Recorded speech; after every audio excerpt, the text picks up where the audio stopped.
Bayangin di Indonesia bisa nggak? Coba orang Islam sharing kulkas dengan orang Cina yang makan babi. Aku yakin kotak kuping saya nggak akan ada. Cuman di Eropa doang tuh yang bisa tuh.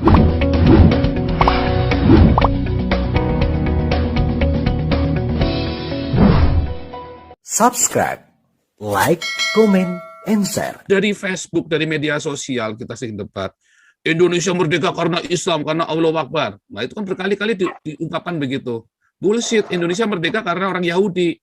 Kalau orang Yahudi tidak ciptakan bom atom terus ngebom Hiroshima Nagasaki, Indonesia masih jadi, mungkin ibu-ibu kalian masih jadi gaisanya Jepang. Iya, Jepang tak menyerah. Masih jadi gaisanya Jepang lah. Iya, Ibu-ibunya betul. kalian. Ibunya Tengku Sul itu jadi gaisanya Jepang. Ya kan? Ibunya si Gus Yakut masih jadi gaisanya Jepang. Untung orang Yahudi itu menciptain bom atom sehingga diledakkan itu Hiroshima Nagasaki, maka Jepang nyerah. Langsung nyerah. Nah sekarang kalau Jepang nyerahkannya ke Belanda, ayo, mampus dah. Untung nyerahkannya ke Soekarno. Ya kan? Nah, jadi apakah karena Allah Akbar? Enggak. Bukan karena orang Yahudi, udah jelas, ya kan? Nah, itu. Makanya kemarin kan kita belajar juga Pak Jenderal. Apakah Sumpah Pemuda itu pergerakan politik? Bukan, itu pergerakan sosial. Apakah Allah Akbar? Nggak ada. Begitu Allah Akbar, orang Indonesia Timur pasti pada pulang semua, orang Manado pulang. Ya. Pasti pulang, mereka nggak mau Allah Akbar. Apa nih? Pulangnya pulang. Pasti pulang lah. Jadi apakah Allah Akbar? Ya nggak ada lah. Ya kan? Nggak bisa. Jadi Indonesia merdeka bukan karena Allah Akbar. Tetapi itu kemudian diklaim. Untuk apa?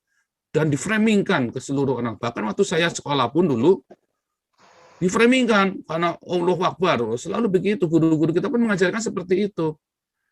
Nah, itu yang membuat apa? Anak-anak pun akhirnya, ini negara ini punya orang Islam.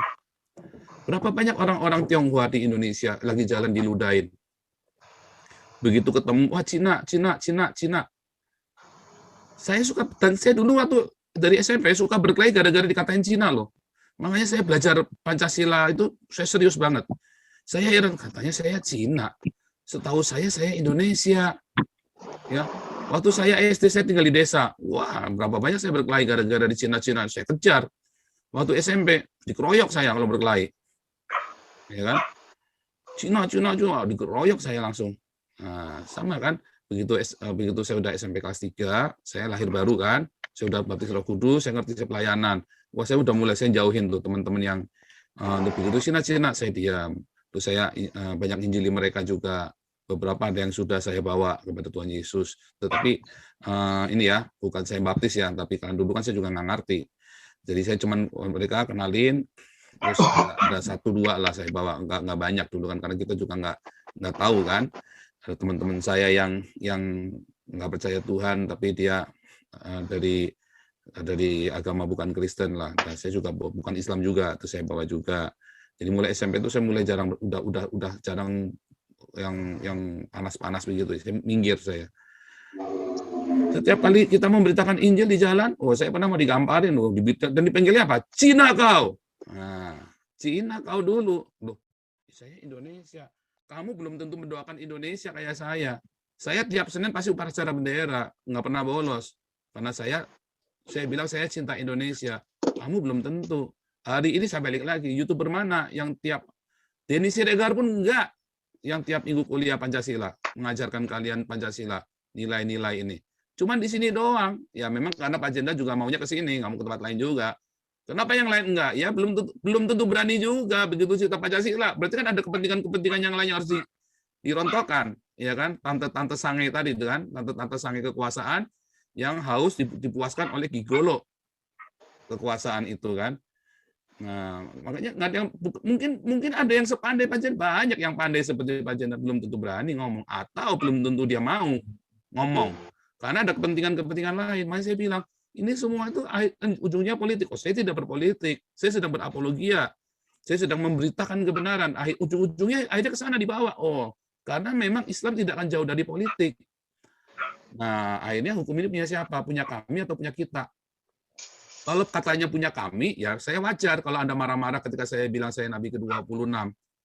Yang saya heran, orang Kristen marah ketika saya bilang Nabi ke-26. Nah, itu kan berarti kan kalian bodoh, pendetamu bodoh berarti kan. Nah, itu kan. Nah, kedua, kalau saya bilang saya Nabi ke-26 terus Anda bilang saya sesat, ya kan? Berarti kenapa Anda nggak bilang Nabi ke-25 itu sesat?